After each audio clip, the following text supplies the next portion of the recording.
नमस्कार, स्वागत है आपका न्यूज 24 के इस खास कार्यक्रम में अब की बार किसका बिहार। आपके साथ मैं हूं अखिलेश आनंद। बिहार का चुनाव इस बार ऐसा लग रहा है मानो पूरे देश में चुनाव हो रहा है। जिस तरह की सरगर्मी देखने को मिल रही है और जिस तरह का प्रचार हम देख रहे हैं, तमाम दिग्गज मैदान में उतरे हुए हैं। चेहरे की लड़ाई भी है, मुद्दों को भी भुनाने की कोशिश की जा रही है, लेकिन कहीं ना कहीं जाति और धर्म का रंग भी इसे दिया जा रहा है। इसमें कौन कितना आगे निकलता है ये देखना अहम होगा। आज के इस सेशन में हम खास तौर पर बात करेंगे बिहार में जो इस बार मुस्लिम पॉलिटिक्स की जा रही है, मुस्लिम वोटों के ध्रुवीकरण के लिए जो तमाम प्रयास किए जा रहे हैं, तमाम दल उसमें कहीं ना कहीं कोई थोड़ा आगे है, कोई पीछे है, लेकिन सब जुटे हुए हैं, सब इस जुगत में लगे हुए हैं। हमारे साथ इस मंच पर कई खास मेहमान मौजूद हैं। बातचीत की शुरुआत हम करें उससे पहले अपने मेहमानों से मैं आपका तारुफ करवा दूं। अश्विनी चौबे जी मेरे साथ यहां पर मौजूद हैं, भारतीय जनता पार्टी के वरिष्ठ नेता। विजेंद्र यादव जी हैं, जेडीयू के वरिष्ठ नेता, हमारे साथ मौजूद हैं। आरजेडी से एजाज अली साहब हमारे साथ यहां पर मौजूद हैं और लोक जनशक्ति पार्टी के नेता है अशरफ अंसारी साहब, उनसे भी हम बातचीत करेंगे। हमारे सहयोगी अमिताभ ओझा वहां दर्शकों के बीच मौजूद हैं, वो आपके सवाल लेंगे। आपके जहन में भी कोई सवाल हो अपने नेताओं से तो आप पूछ सकते हैं। चर्चा की हम शुरुआत करें उससे पहले जरा देखते हैं आज का हमारा पहला सवाल क्या है।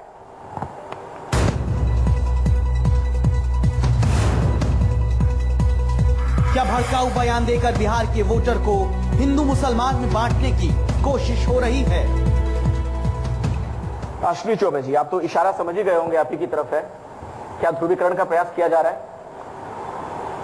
देखिए, कोई भी ध्रुवीकरण हो, देश में हमारी जो सोच है, हम भारत के 125 करोड़ लोगों को, हिंदू और मुसलमान सभी हमारे उतने ही करीब है। जो बंधुत्व का भावना है, जिस विश्व बंधुत्व की संस्कृति भारत में विकसित हुआ, वसुधैव कुटुंबकम, पूरा विश्व हमारा परिवार है, ये भारत की संस्कृति है। अच्छा। और इसलिए वोटों के ध्रुवीकरण में आजकल एक शौकिया राजनीति हो गया है। बहुत सारे हमारे मित्र बंधु जो राजनीतिक दल के ठेकेदार हो गए हैं, समाज के ठेकेदार हो गए हैं, ऐसे ठेकेदारों को कई बार चोट लगी है, उसके बाद भी ठेकेदारी करना बंद करना इन्होंने नहीं शुरू किया है। ठेकेदारी बंद कर देना चाहिए। नहीं तो आपका इशारा किसकी तरफ है सर? गिरिराज सिंह, साक्षी महाराज, योगी आदित्यनाथ? नहीं, मैं ऐसे ठेकेदारों को कह रहा हूं जो हमारे समाज के मुस्लिम भाइयों को मतदाता मान के चलते हैं। अच्छा, हम तो मुस्लिम भाइयों को अपना भाग्य विधाता समझते हैं। हिंदू और मुसलमान दोनों एक है, इसीलिए पाकिस्तान जाने की सलाह दे दी जाती है। कभी पाकिस्तान जाने की सलाह किसी को नहीं दी जाती है। जो इस देश के साथ है, इस मुल्क के साथ है, इस मुल्क की सुरक्षा में लगा हुआ है, ऐसे लोग भारतीय हैं और भारत के बन के रहेंगे। ऐसे लोग कभी न पाकिस्तान जाते हैं, न पाकिस्तान की ओर उनकी मानसिकता रहती है।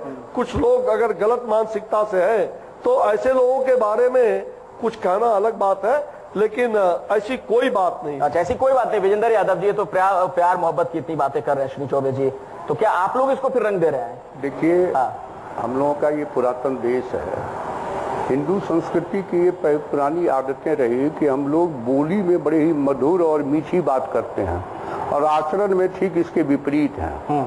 हमने वसुधैव कुटुंबकम की बात तो जरूर की, लेकिन जातीय विग्रहों में कई खंडों में हम बंटे होने के कारण देश में बहुत सारी विकृति आई, कमजोरी भी आई और देश गुलाम भी हुआ। तो कहने में और करने में इस देश में कथनी और करनी के बीच में जो असमानता है, यही इस देश की बुनियादी कमजोरियां है और परेशानी का कारण है। सर एक चीज बताएं, आपकी बात चली मैं मान लेता हूं एक पल के लिए। यही अश्विनी चौबे जी आपको बहुत प्यारे लगते हैं गुजरात दंगों के बाद भी, तब आप सेकुलरिज्म की परिभाषा कुछ और करते हैं, तो क्यों ना माना जाए कि आप लोग भी अवसरवादिता कर रहे हैं, मौका परस्ती है? देखिए, एक बात अब आपके लिए सांप्रदायिक एक बात क्लियर हो लीजिए। पॉलिटिकल पार्टी के साथ अलाइनमेंट करना, समझौता करना, मिनिमम कॉमन प्रोग्राम पर सरकार चलाना और मर्जर कर जाना, दोनों दो बातें हैं। ठीक है। हम लोग कभी भी भारतीय जनता पार्टी के साथ मर्जर तो किए नहीं थी। हमारी पार्टी, लालू यादव के साथ अगर आप आ रहे हैं सर, तो आप यही तर्क दे रहे हैं ना कि भैया सेकुलरिज्म की बात हो रही है कि खतरे में है, और वो एक छतरी के नीचे। एक जमाने में चौबे जी भी 8 साल तक हम लोग एक साथ रहे थे। इनके नेता सुशील मोदी भी कहते थे कि नरेंद्र मोदी से बेहतर उम्मीदवार प्राइम मिनिस्टर के श्री नीतीश कुमार जी हैं। अच्छा। यहाँ नरेंद्र मोदी की कोई जरूरत नहीं है। सब कुछ सही है एजाज अली साहब, अब तो कोई दिक्कत नहीं है ना जेडीयू से, बीजेपी के साथ ये रह चुके हैं, फिर भी आपको परेशानी है नहीं? देखिए, वक्त की नजाकत है, जरूरत है। बेसिक चीज क्या है जी? इस मुल्क की आज़ादी की लड़ाई महात्मा गांधी जी के नेतृत्व में लड़ी गई थी। उस वक्त भी समस्या था, महंगाई, बेरोजगारी, भ्रष्टाचार, जुल्म, शोषण, ये सब समस्या थी। आज़ाद भारत हुआ, लोकतंत्र स्थापित हुआ, लेकिन जो सियासी दलें हैं उन्होंने हमेशा ये कोशिश की है कि जितना सस्ते में वोट हो लोगों से हासिल कर लिया जाए। इन सब मुद्दों को उठाते वो लोग, जैसे शराबबंदी हो, इन सब मुद्दों को उठाते तो बहुत महंगा पड़ता लोगों के लिए। सबसे अच्छा रास्ता ये है कि धर्म के आधार पर लोगों को गुमराह करो और वोट ले लो। वो राजनीति उस वक्त से चली, आज तक चली आ रही है। लग सकता है एजाज अली साहब, 2005 में आपको एलजेपी ने एक अच्छा मौका दिया था कि किसी मुस्लिम को मुख्यमंत्री बना दो, तो अभी तो मुस्लिम को वोट बैंक की तरह ही देखते रहे हैं। क्या मिनिस्ट्री या चीफ मिनिस्ट्री या गवर्नरी या प्रेसिडेंटशिप नहीं है। हमारी समस्या है कि हमें रोजी कैसे मिले, रोटी कैसे मिले, शिक्षा कैसे मिले, मेरी बदहालियां कैसे दूर हों। आज आप देख रहे हैं ना, स्ट्रक्चर कमेटी की रिपोर्ट क्या आई कि आज मुसलमान इस देश का, सारे मुसलमान नहीं लेकिन देश की अक्सरियत मुसलमानों की आबादी जो है वो दलितों से भी आज पीछे है। ये तो रिपोर्ट आप सब जानते हैं। ये क्यों हो गया ऐसा? जब इस देश का प्रेसिडेंट मुसलमान बना, सुप्रीम कोर्ट का चीफ जस्टिस मुसलमान बना, यूपीएससी के चेयरमैन मुसलमान बने, कितने गवर्नर मुसलमान बने, आपको वजीर आला बने, मुख्यमंत्री मुसलमान बने, ऊंचे ऊंचे ओहदे पर मुसलमान गए, तो फिर ये हालत क्यों हो गई? इसलिए कि मुसलमानों की मेन समस्या को लेकर यहाँ सियासत हुई नहीं है, जिसका ये नतीजा है। और उसी वजह से आज भी ये लोग धर्म के लेबादे में जल्दी आ जाते हैं। इसका लोग और ये सबसे ज्यादा अशरफ अंसारी साहब बिहार में देखने को कहीं ना कहीं मिलता है। क्यों इस तरीके से खास तरह की राजनीति की जाती है? आप लोग भी वोटों के ध्रुवीकरण का प्रयास कर ही रहे होंगे। नहीं, ये सारे लोग करते हैं। तो मतलब ईमानदारी से मान मैं भी कर रहा हूँ, इससे किसी को गुरेज नहीं है।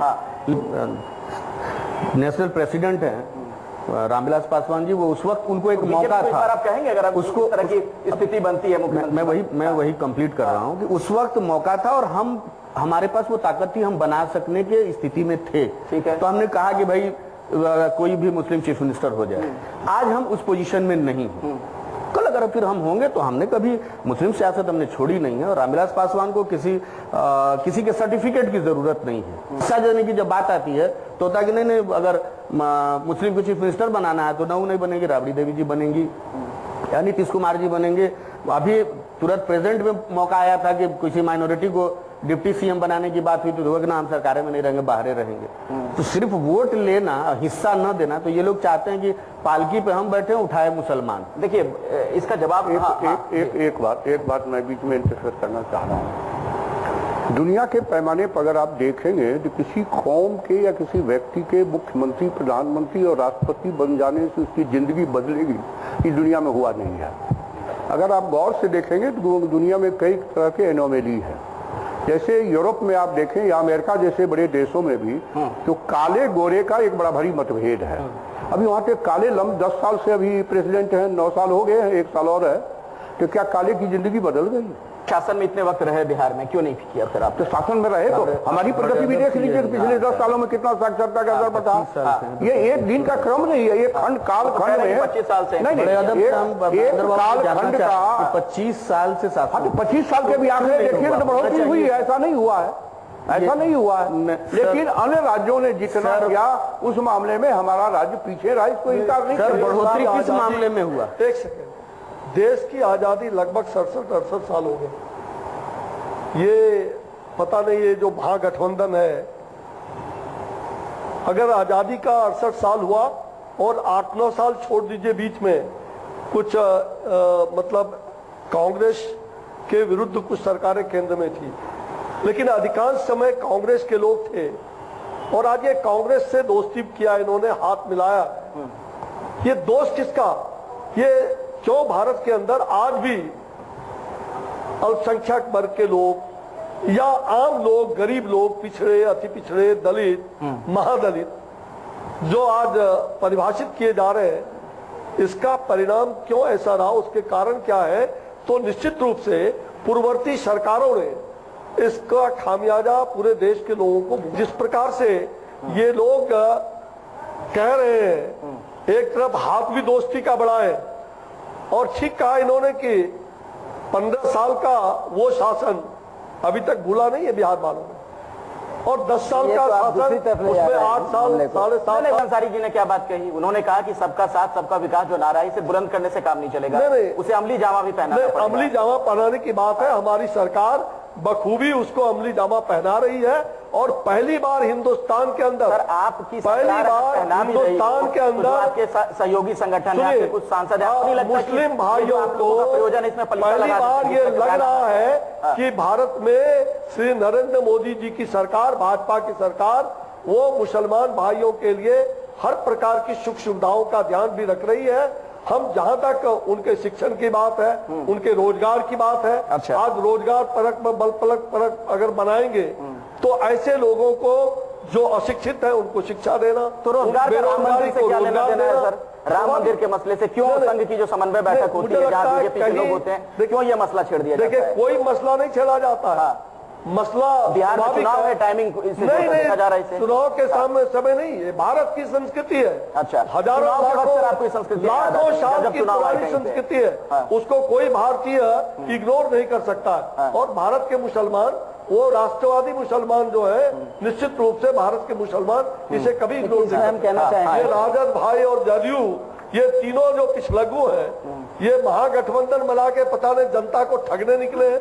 ये महाठगबंधन की सरकार बना करके क्या देना चाहते हैं? 1990 के पहले पूरे देश में मुसलमानों के लिए सबसे बड़ा प्रॉब्लम था सांप्रदायिक दंगा।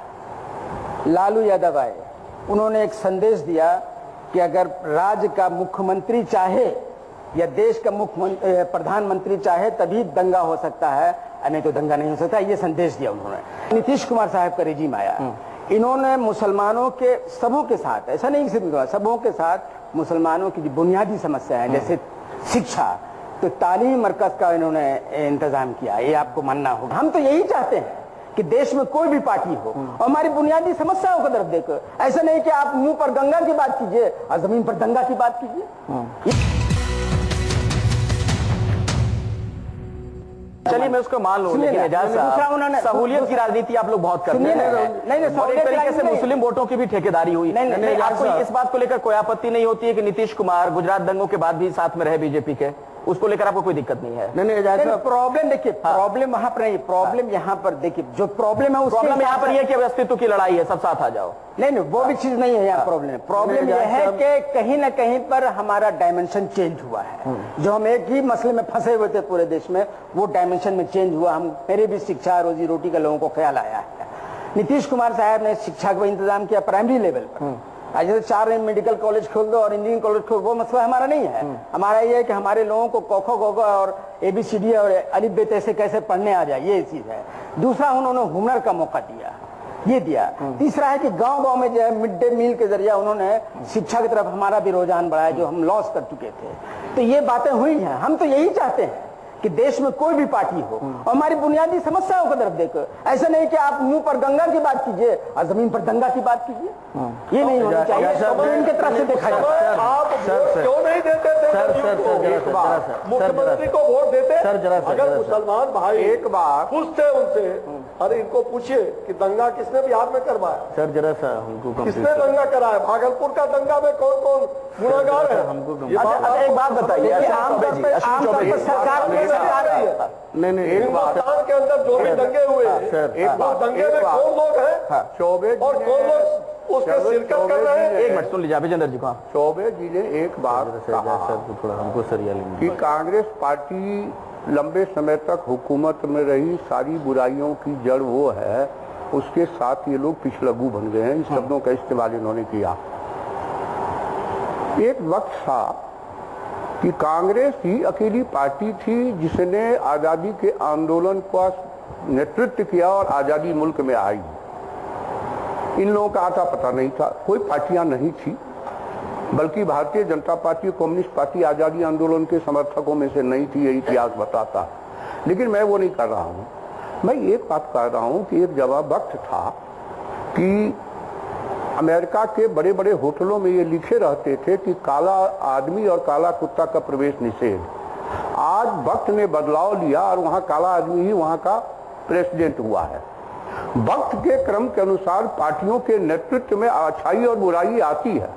नेतृत्व अगर अच्छा मिल गया कभी तो उसमें बहुत बेहतरीन होता है। वाजपेयी जी का नाम इन्होंने लिया। वाजपेयी जी की सरकार मिली जुली सरकार थी, अकेले बीजेपी की सरकार नहीं थी। वाजपेयी जी ने स्वयं नरेंद्र मोदी जी को कहा था जब दंगे हुए थे वहां कि राजधर्म का पालन करना चाहिए, राजधर्म का पालन करो, तो वाजपेयी जी बड़े लोग थे, मैं कहां उसका इतराज कर रहा हूं। लेकिन आज नरेंद्र मोदी की तुलना वाजपेयी जी से नहीं की जा सकती। भले ही चौबे जी पार्लियामेंट के मेंबर हो गए, इनकी मजबूरियां है, पार्टी में है, स्वाभाविक है रूप से करेंगे, लेकिन आप अब सुनिए, जब कैबिनेट में थे आप जानते हैं कि मैं पहला व्यक्ति था कि आपकी सरकार को उस समय उठा फेंकने के लिए हमें मुख्यमंत्री से कोई ललायत नहीं थे, और मैं पहला व्यक्ति था उस कैबिनेट में जिसने कहा कि नरेंद्र मोदी ही इस देश के अंदर एक प्रधानमंत्री के रूप में उभरेंगे। उस जमाने में मोदी साहब की हिमायत की, तो क्या अभी कोई बात आप उन्हें कहेंगे तो आपकी बात इन पर कुछ नहीं मिला है, वो मानेंगे?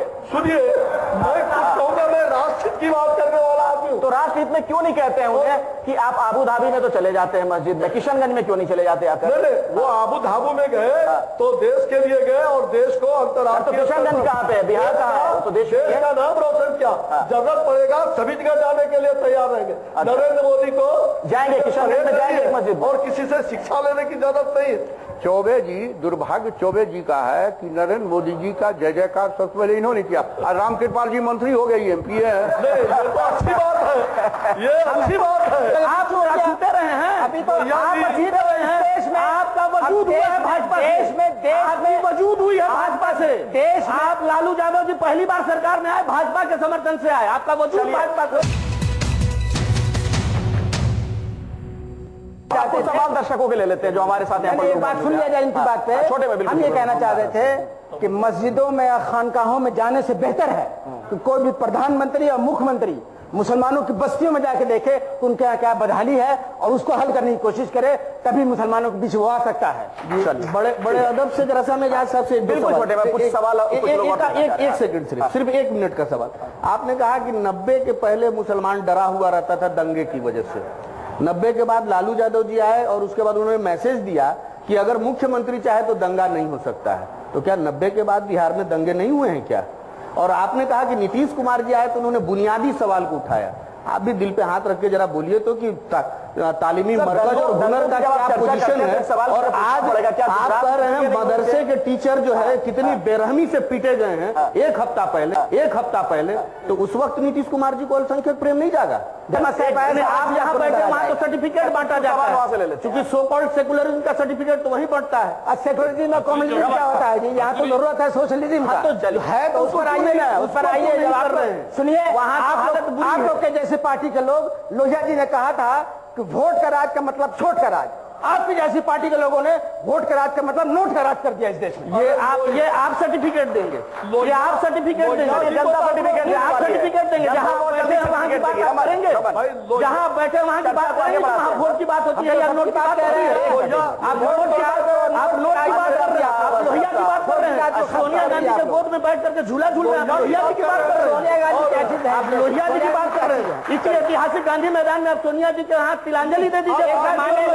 की बात कर रहे हैं, जमाने में भाजपा भी किसी का पीछू हुआ करता था, आप जीते रहे हैं, अभी तो आप जीत रहे हैं। देश में आपका वजूद हुआ है भाजपा, देश में वजूद हुई है भाजपा से। देश आप लालू यादव जी पहली बार सरकार में आए, भाजपा के समर्थन से आए, आपका वजूद भाजपा से। बहुत अच्छी बात है, हमारे दर्शक देख रहे हैं, वो समझ जाएंगे अपने आप। आप दोनों एक दूसरे की यूं ही पोल खोलते रहे, बहुत बढ़िया है। हाँ रमन, चौबे जी, मेरा सवाल आपसे है, इसी कार्यक्रम में आपने देखा कि अब की बार किसकी सरकार, इसमें नीतीश कुमार जी मुख्यमंत्री पद के उम्मीदवार हैं, दावेदार हैं, और ठीक दूसरी तरफ आप देखें नरेंद्र मोदी का चेहरा है। इसका मतलब है कि आप बीजेपी की तरफ से कोई पार्टी का मुख्यमंत्री का उम्मीदवार नहीं है। शत्रुघ्न सिन्हा इसी कार्यक्रम में आए, उन्होंने कहा कि बीजेपी में कई सक्षम उम्मीदवार हैं, उनमें एक आपका भी नाम लिया कि अश्विनी चौबे जी भी हैं। तो क्या आपको लगता है कि अश्विनी चौबे मुख्यमंत्री के दावेदार हैं, या शत्रुघ्न सिन्हा के बारे में आपकी क्या राय है? देखिए, मैं किसी चीज का दावेदारी न करता रहा हूं, न मेरी आदत है, और मुझे सब कुछ ईश्वर के ऊपर पर मैं छोड़ता हूं। लेकिन जहां तक आपने कहा कि नीतीश कुमार जी का बारी है, अभी तो कई चोट होना बाकी है, और बड़का भाई छोटका भाई चोट करेंगे, छोटका भाई बड़का भाई पर चोट करेंगे। अभी दोनों का चोट देख लीजिए, और कौन मुख्यमंत्री बनेगा वो तो बाद का विषय है।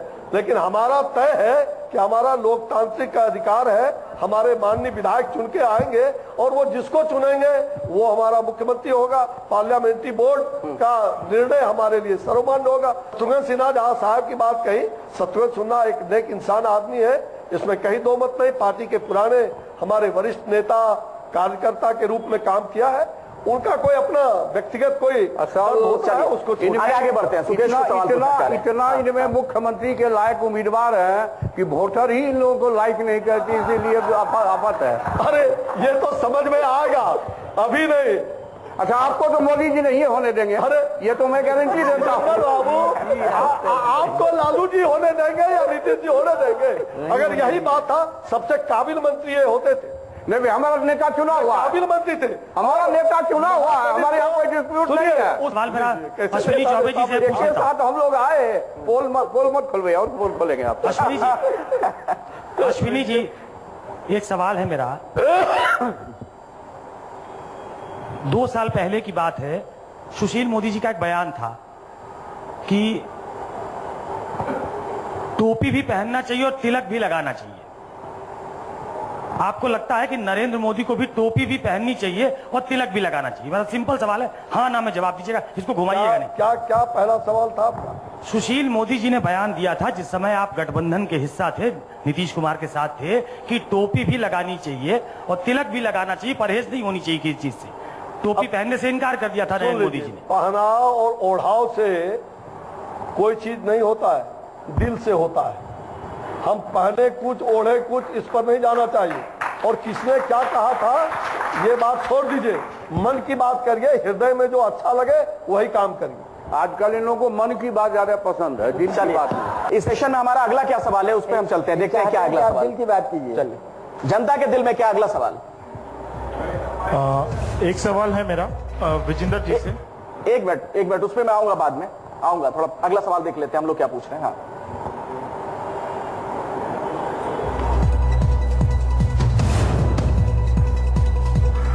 क्या मुस्लिम वोटों के लिए ही लालू नीतीश एक हुए हैं? विजेंद्र जी, क्या मुस्लिम वोटों के लिए आप लोग एक हुए हैं? पिछली बार हमने देखा था विधानसभा चुनाव में। एक बात है, प्रारंभिक दौर में भारतीय राजनीति में एक मिथक चल पड़ा था 67 के पहले भी, 60 के दशक में, कि कांग्रेस पार्टी कभी हार ही नहीं सकती। तो हम लोग के नेता, जिसके हम लोग फॉलोवर रहे हैं, डॉक्टर राम मनोहर लोहिया की ये मान्यताएं थी कि जैसे रोटी को अदलने बदलने से रोटी अच्छी बनती है, वैसे सरकार के अदली बदली लोकतंत्र के आवश्यक तत्व हैं। तो कांग्रेस के खिलाफ एक गैर कांग्रेसवाद का मिनिमम कॉमन प्रोग्राम पर बड़ा जबरदस्त विरोध हुआ, लेकिन वो एक राजनीति चली। तो कल आरजेडी हो या रामविलास जी की भी पार्टी हो या हम लोग हो, एक ही जमात के, एक ही परिवार के लोग थे, विभिन्न कारणों से अलग अलग होते गए, इसलिए हम लोग एक हुए, ये कोई बहुत बड़ी बात नहीं है। हम लोग तो कल एक ही थे। क्या ये अवसरवादिता है, मौका परस्ती है? आप लोग जो साथ में आए सिर्फ इसलिए ताकि जो मुस्लिम वोट बैंक है वो कहीं और ना जाए, एक साथ रहे? नहीं, देखिए, दरअसल चीज ये है कि पिछले लोकसभा चुनाव में कांग्रेस बुरी तरह से हार गई, ठीक है, एकदम गड्ढे में चली गई, और ऐसा लगता है कि अभी 10-15 साल तक उनके उठने का सवाल नहीं है, ऐसा लगता है। तो ऐसी हालत में अब मोदी जी जो मजबूती से खड़े हो गए, तो 10-15 साल अगर इनको अकेला छोड़ दिया जाएगा तो इनकी टेंडेंसी तो हिटलर की तरफ चली जाएगी। अच्छा, उसको रोकने के लिए कहीं ना कहीं पे जनता परिवार की जरूरत है। उसी जनता परिवार के मुलायम सिंह तो अलग हो गए। आप लोग कह रहे थे कि सर एक बहुत बड़ी छतरी तैयार कर रहे हैं। जनता परिवार का मतलब सिर्फ मुलायम सिंह यादव ही थोड़े ही है भाई, और भी बहुत से लोग हैं जनता परिवार में। लेकिन आप लोग के नेता के तौर पे वही आ रहे थे सामने, सर्वमान्य नेता, वो अपनी जगह पर पीछे हो गए। लेकिन जनता परिवार एक मेजर कंसेप्ट है जो संघ परिवार के लिए खड़ा होने के लिए को ये मौका दिखाने के लिए खड़ा हुआ है। कहीं का रोड़ा भागीमती ने कुनबा जोड़ा, यही जनता परिवार है कि बनने से पहले बिखर गया।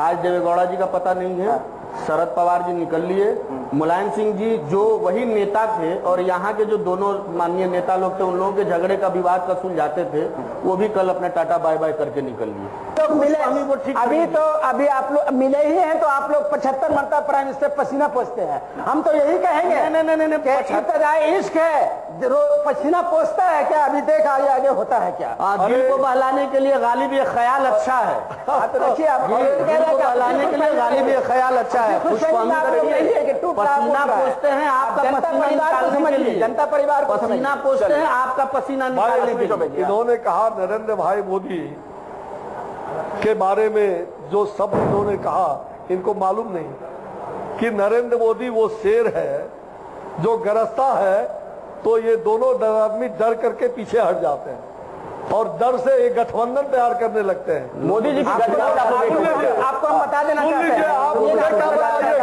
अरे नरेंद्र मोदी को शुक्रिया अदा करिए कि आप लोग एकजुट हुए हैं। आप हिटलर की बात करते हैं इमरजेंसी में, जिसने आप विजेंद्र बाबू हैं, मोदी जी ने ऐसी दोस्ती करवा दी जो नहीं हो सकती थी। किसी जेल में पीएमसीएच पे, और उस समय लाठी चली और उस समय जेल के अंदर लाठी चलाया, इंदिरा गांधी आ रही थी। आज उसी इंदिरा गांधी जिन्होंने तानाशाह लाया था आपातकाल के दौरान, इमरजेंसी लाया था, आज उसके ही बगल में जाके खड़े। अगर आपका काम है और कहते हैं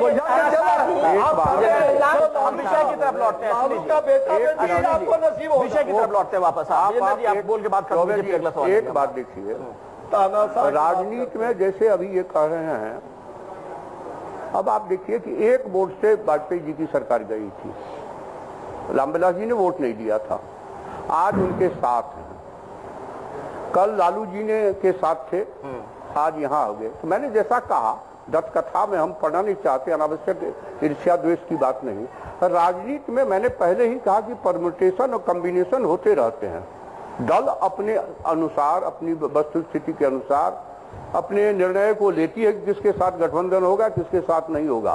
तो मैंने बात, लेकिन मुद्दे और हो जाते हैं, अपना फायदा देखा जाता है। दुर्भाग्य ये है, मैं वही कह रहा हूं, मैं दुर्भाग्य ये है कि मुद्दा से देश अगर भटक जाएगा तो राजनीति भी भटकेगी, ये देश के लिए नुकसानदेह होगा।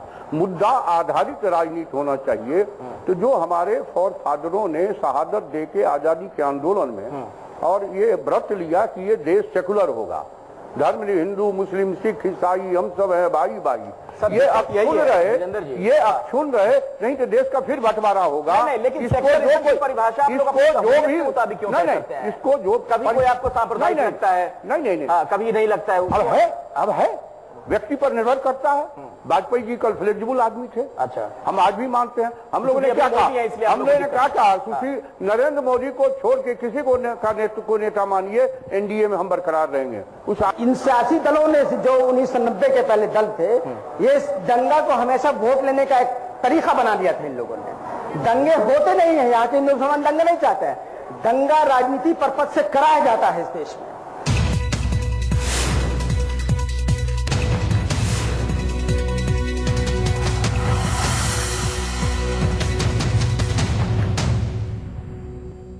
गोली उली चल रहे भाई, सरकार में तो देखिए। क्या बिहार में ओवैसी को बीजेपी खड़ा कर रही है? अश्विनी चौबे जी, कोई गेम है क्या ये?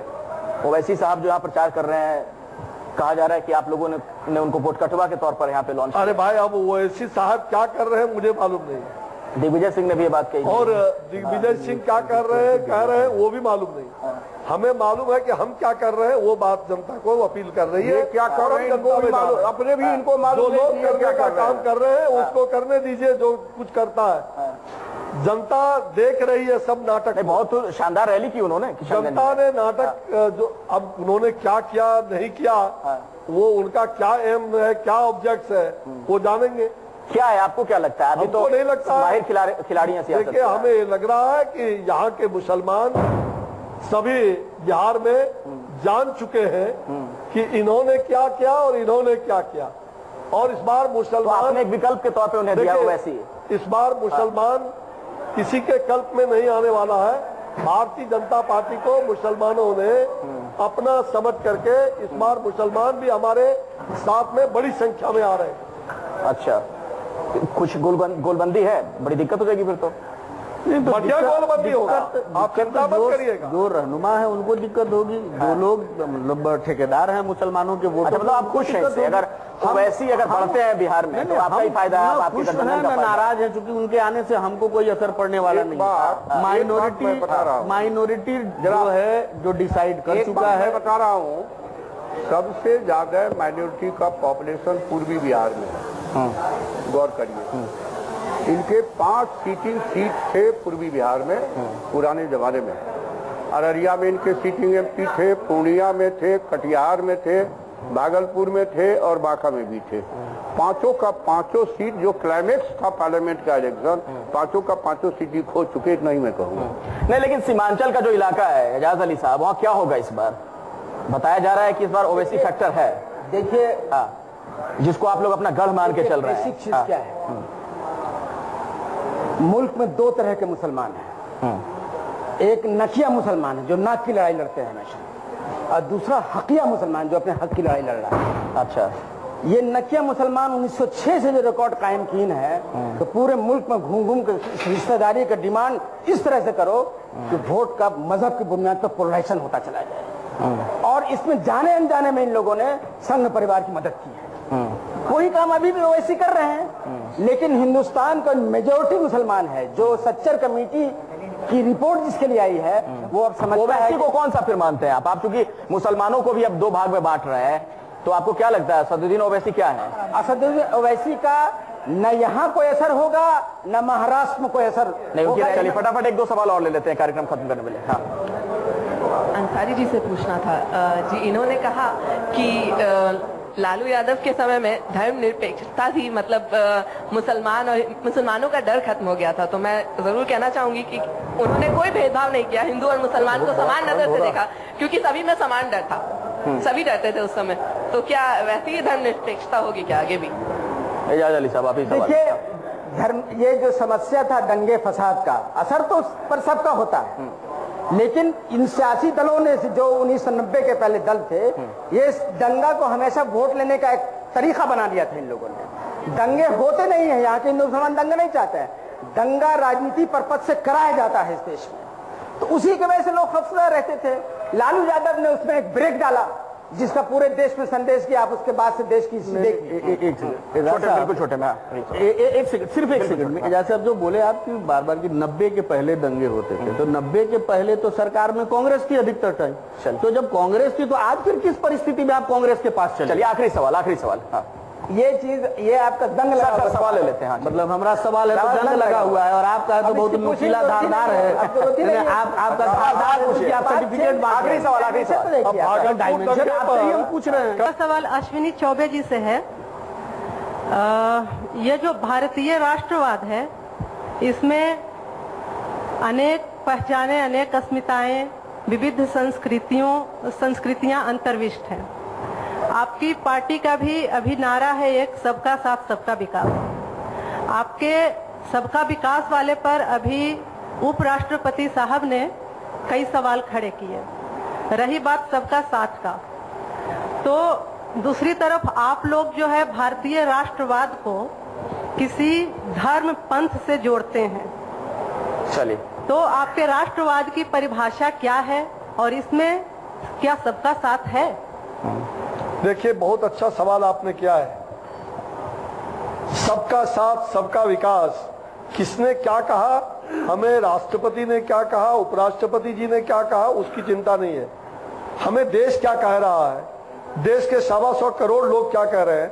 ये देश सर्वे भवन्तु सुखिनः सर्वे सन्तु निरामया सर्वे भद्राणि पश्यन्तु माँ कश्चित् दुख भाग होवे।